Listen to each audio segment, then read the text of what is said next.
Bismillahirrahmanirrahim. Assalamualaikum warahmatullahi wabarakatuh. Halo semuanya, bagaimana kabarnya hari ini? Alhamdulillah, semuanya dalam keadaan sehat ya. Semoga selalu sehat dan senantiasa berada dalam lindungan Allah Subhanahu wa Ta'ala. Nah, pada kesempatan yang berbahagia ini, kita berjumpa kembali pada mata pelajaran IPS untuk kelas 7 dan akan membahas mengenai kegiatan produksi.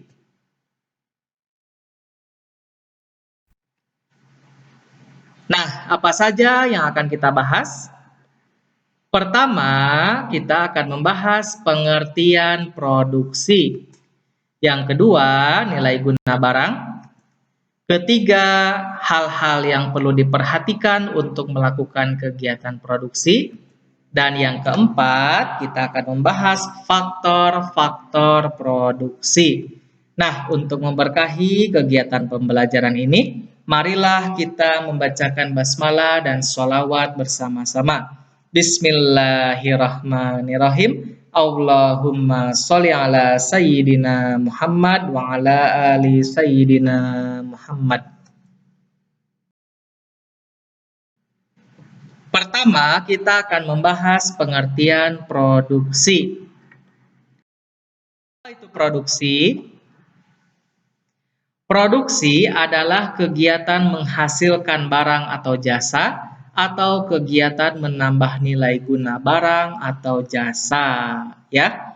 Berdasarkan pengertian produksi tersebut, dapat disimpulkan bahwa nilai guna suatu barang akan bertambah bila barang tersebut diolah lagi dan menghasilkan barang lain. Nah, mengenai nilai guna barang ini kita akan bahas lebih lanjut ya. Yang kedua, kita akan membahas nilai guna barang. Apa saja nilai guna barang itu? Pertama, nilai guna bentuk. Suatu barang akan memiliki nilai guna apabila telah mengalami perubahan bentuk. Contoh, kacang kedelai akan memiliki nilai guna lebih tinggi apabila diolah menjadi tahu atau tempe. Yang kedua, nilai guna tempat. Nilai guna suatu barang akan lebih tinggi karena perbedaan tempat. Misalnya, pasir akan bertambah nilai gunanya kalau dibawa ke toko bangunan. Yang ketiga, nilai guna waktu. Nilai guna suatu barang akan bertambah kalau barang tersebut digunakan pada saat yang tepat. Misalnya, payung kita gunakan pada saat hujan atau panas. Dan yang keempat, nilai guna kepemilikan. Nilai guna barang akan bertambah apabila barang tersebut telah berpindah kepemilikannya. Misalnya, sepatu di toko belum memiliki nilai guna dan akan memiliki nilai guna kalau sepatu tersebut dibeli oleh seseorang dan kemudian dipakainya, ya. Nah, itu dia nilai guna suatu barang.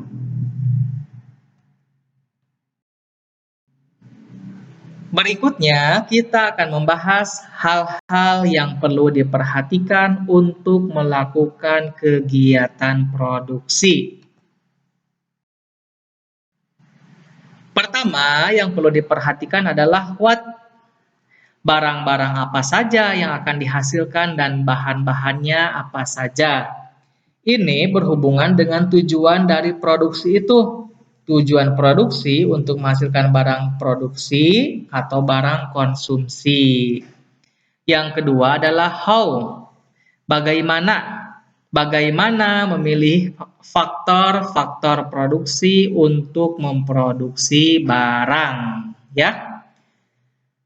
Hal ini perlu dipikirkan oleh seorang produsen karena menyangkut tenaga kerja, modal, dan bahan baku dengan tujuan memproduksi barang atau jasa yang berkualitas dan harga jual yang kompetitif. Dan yang ketiga adalah whom. Kepada siapa barang produksi tersebut didistribusikan?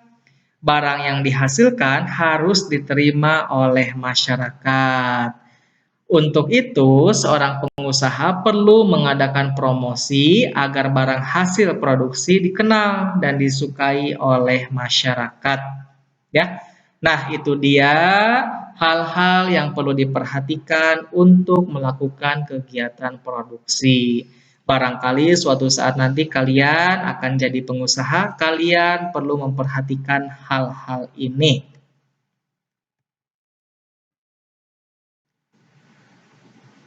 Yang keempat, kita akan membahas faktor-faktor produksi. Pertama, faktor produksi alam. Faktor produksi alam adalah faktor produksi yang disediakan oleh alam sebagai bahan mentah atau bahan baku produksi.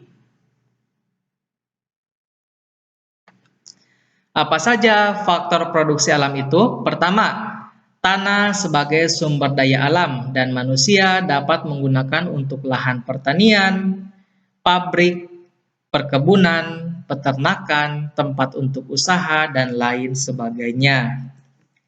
Yang kedua, hutan dapat menghasilkan bahan mentah kayu. Ketiga, barang-barang tambang seperti emas, biji besi, minyak bumi, dan gas alam.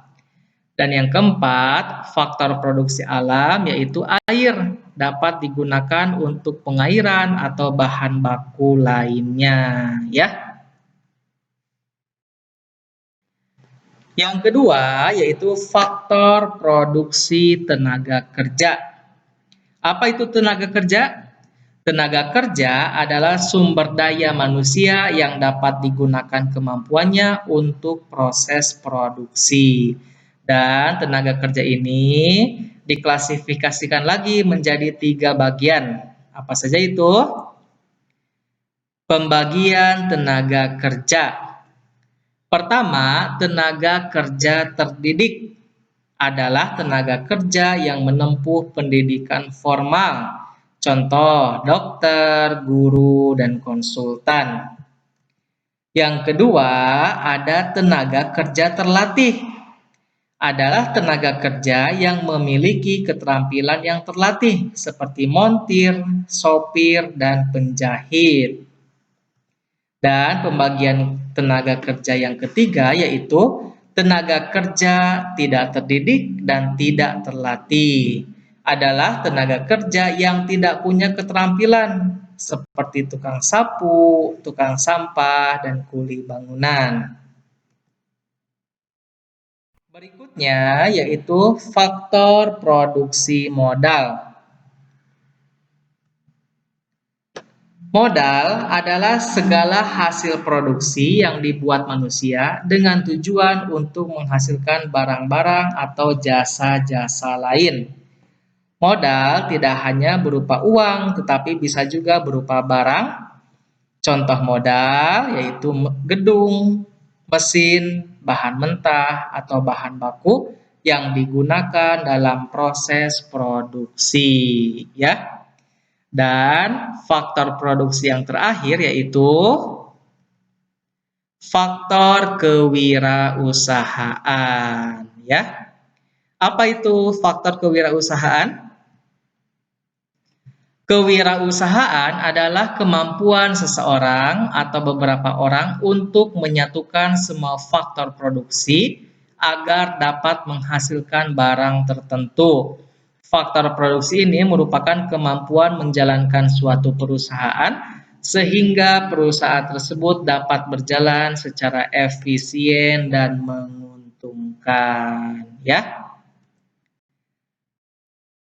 Pembahasan kita hari ini mengenai kegiatan produksi. Terima kasih atas perhatiannya. Wa ma taufiqi illa billah alaihi tawakkaltu wa ilaihi unib.